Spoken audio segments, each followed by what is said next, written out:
Welcome back, Steelers Nation. I'm glad you're here because today's update is one you'll want to stick around for. Yesterday's preseason battle between the Pittsburgh Steelers and the Tampa Bay Buccaneers ended in a nail-biting 17-14 finish, but the final score only tells part of the story.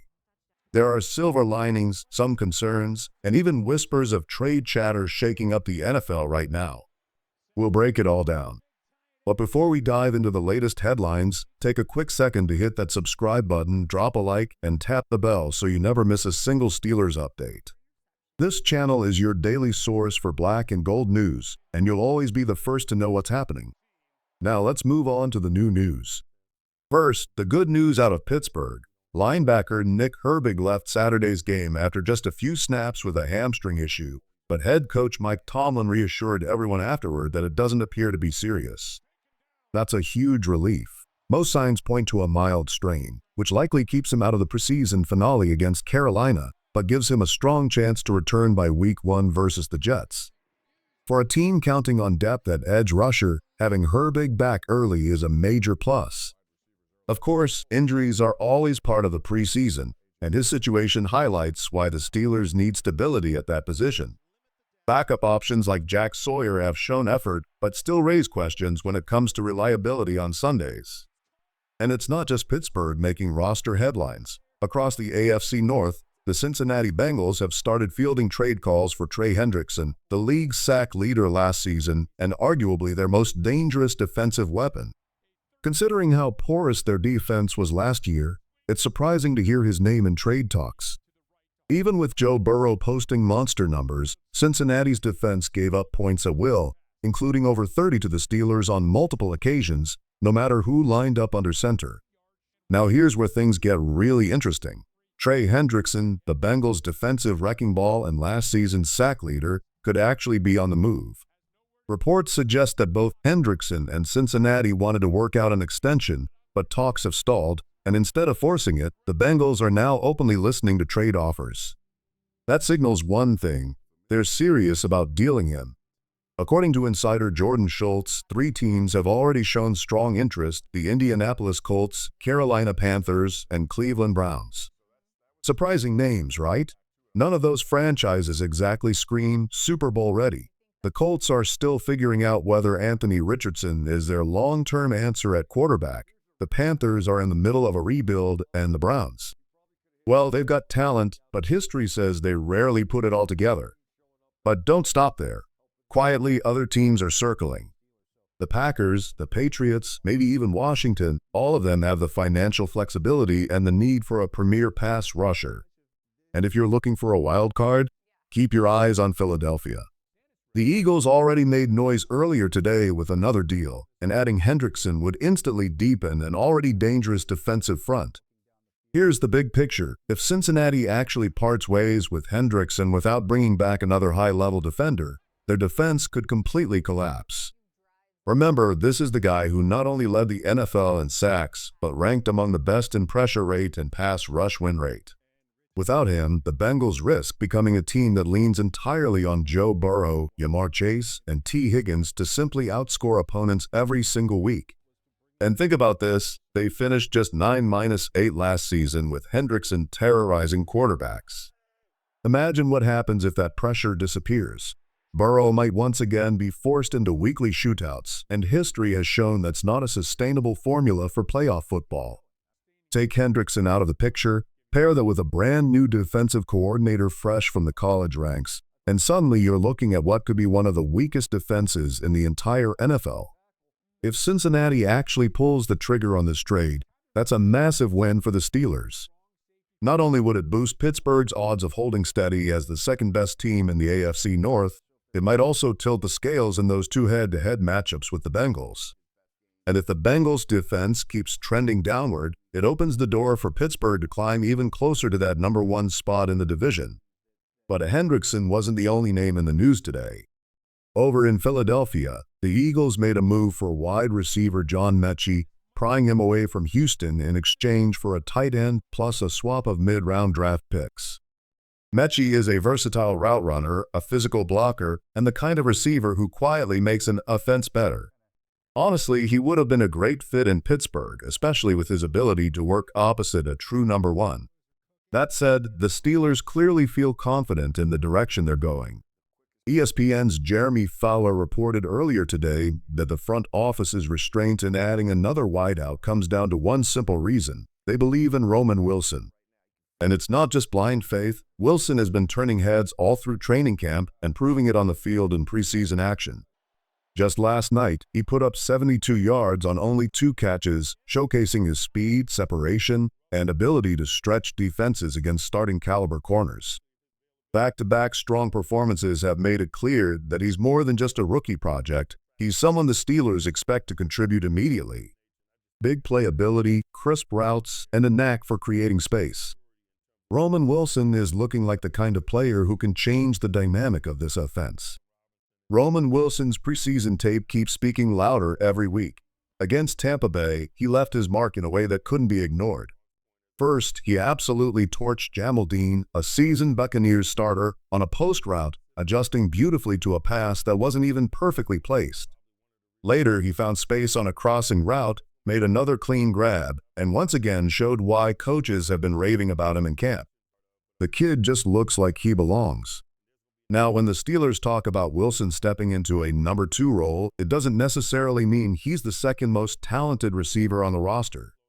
Calvin Austin III still carries that badge as the most complete wideout not named DK Metcalf. Austin runs sharp routes, sees the field incredibly well after the catch, and his hands are better than most give him credit for. He bailed the team out with tough grabs late last season and continues to be a dangerous weapon. But here's the catch. The Steelers' offense leans heavily on tight formations and personnel that demands every skill player, receivers included, to contribute as blockers. And that's where Austin's value dips.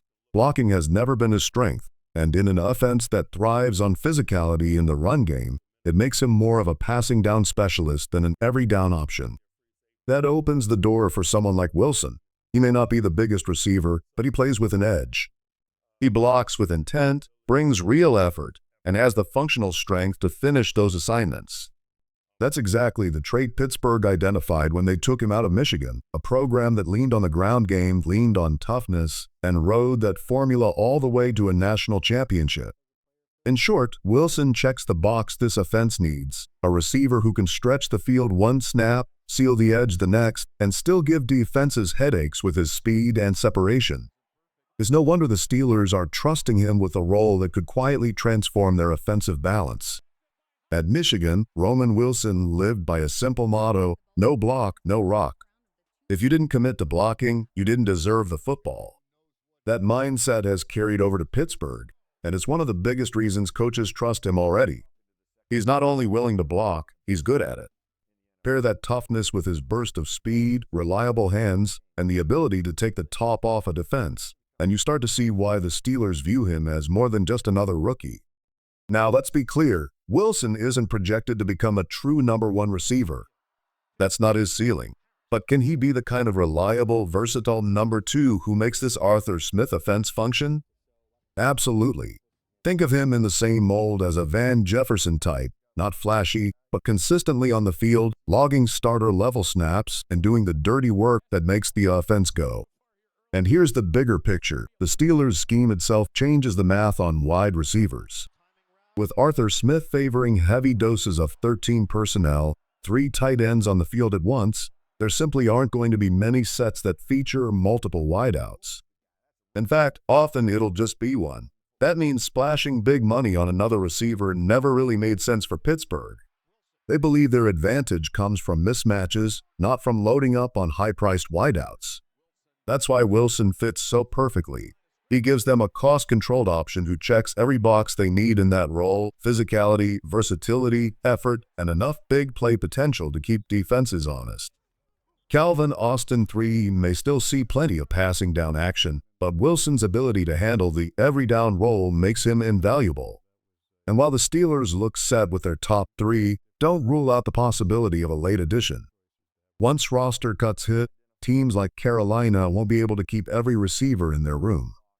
Pittsburgh has a history of finding value in those moments, and another move could quietly be waiting in the background. As final roster cuts loom, the Steelers will be keeping a close eye on the waiver wire. Seems like Green Bay and the Jets won't be able to hold on to every wideout, and names such as Malachi Corley are already rumored to be on the bubble. If someone slips free who fits Pittsburgh's system, don't be surprised if the front office makes a move to strengthen the receiver room. For now, though, the plan looks clear. DK Metcalf is the unquestioned number one. Roman Wilson, after earning trust in camp and preseason, slides into the second role. Calvin Austin III provides his speed and creativity as the third option. Behind them, veteran Scotty Miller and Ben Skowronek bring depth and reliability.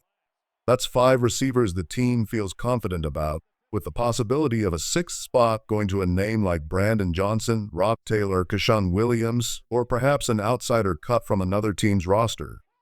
Of course, there's always the unknown. If Wilson struggles under the weight of expectations or simply doesn't produce the way coaches hope, Pittsburgh won't hesitate to adjust. The trade deadline could present some fascinating possibilities, maybe a veteran like Adam Thielen or one of Green Bay's young receivers if the Packers decide to shuffle their depth chart. And if Miami falters midseason, even someone like Tyreek Hill could suddenly become available.